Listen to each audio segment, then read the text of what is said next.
नमस्कार सखींनो, आजची ही सकाळ आपल्यासाठी एक नवी उमेद घेऊन आली आहे।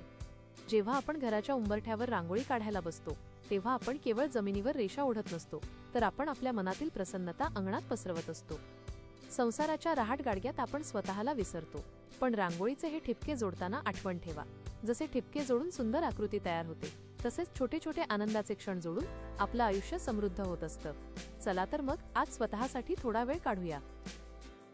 रांगोळी काढताना कधी हात थरथरतो, कधी रंग सांडतो, पण आपण थांबतो का? आपण तो रंग सावरून घेतो किंवा त्यातूनच नवीन आकार घडवतो? आपल्या आयुष्याचंही असंच आहे। कधी परिस्थिती बिघडते, कधी मनासारखं घडत नाही, पण एक गृहिणी म्हणून आपल्याकडे ती शक्ती आहे की आपण विखुरलेल्या रंगांना पुन्हा एकत्र आणून एक सुंदर चित्र उभं करू शकतो।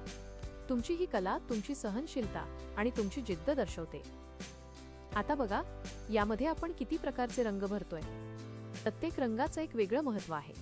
आपल्या आयुष्यातही तसंच असतं, कधी रागाचा लाल रंग असतो तर कधी आनंदाचा पिवळा। गृहिणी म्हणून आपण संपूर्ण घराला या रंगांनी बांधून ठेवतो। तुमच्या कामाचं कुणी कौतुक करो किंवा न करो, तुमचं अस्तित्व या रांगोळीसारखंच घराची शोभा वाढवत असतं। स्वतःच्या अस्तित्वाचा अभिमान बाळगा। जेव्हा आपण रांगोळीच्या बारीक नक्षीकामात हरवून जातो तेव्हा जगाचे सगळे ताणतणाव विरून जातात। हे एक प्रकारचे ध्यान, मेडिटेशन आहे। तुमच्या हातातील ही कला तुमच्यातील आंतरिक शक्ती जागृत करते। लोकांना वाटतं की ही फक्त एक रांगोळी आहे जी उद्या पुसली जाईल, पण त्यांना हे माहीत नाही की ही रांगोळी काढताना आपल्याला मिळणारी शांती आणि समाधान हे अमूल्य आहे। स्त्रियांच्या संयमाची परीक्षा या बारीक नक्षीकामातच तर असते। आता बघा, ही देखणी दिसतेय ना? हेच तुमचं कर्तृत्व आहे। शून्यातून विश्व निर्माण करण्याची ही कला फक्त तुमच्याकडे आहे। दिवसभर घरासाठी राबताना, मुलांची जबाबदारी सांभाळताना स्वतःच्या छंदाला जपा, कारण जेव्हा तुम्ही आनंदी असता तेव्हाच घर आनंदी असतं। तुमची ही रांगोळी तुमच्या घराच्या उंबरठ्यावर मांगल्याचा आशीर्वाद घेऊन उभी राहो। तुमची ही जिद्द कायम ठेवा। स्वतःवर प्रेम करा, स्वतःच्या कलेवर प्रेम करा।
डिझाईन तुम्हाला कशी वाटली मला नक्की कळवा। जर तुम्हाला माझी ही कला आणि माझे विचार आवडले असतील तर व्हिडिओला लाईक करायला विसरू नका। तुमच्या मित्रमैत्रिणींसोबत हा व्हिडिओ शेअर करा आणि चॅनलला सबस्क्राइब करून बेल आयकॉन नक्की दाबा। पुन्हा भेटूया अशाच एका नवीन आणि सुंदर व्हिडिओमध्ये।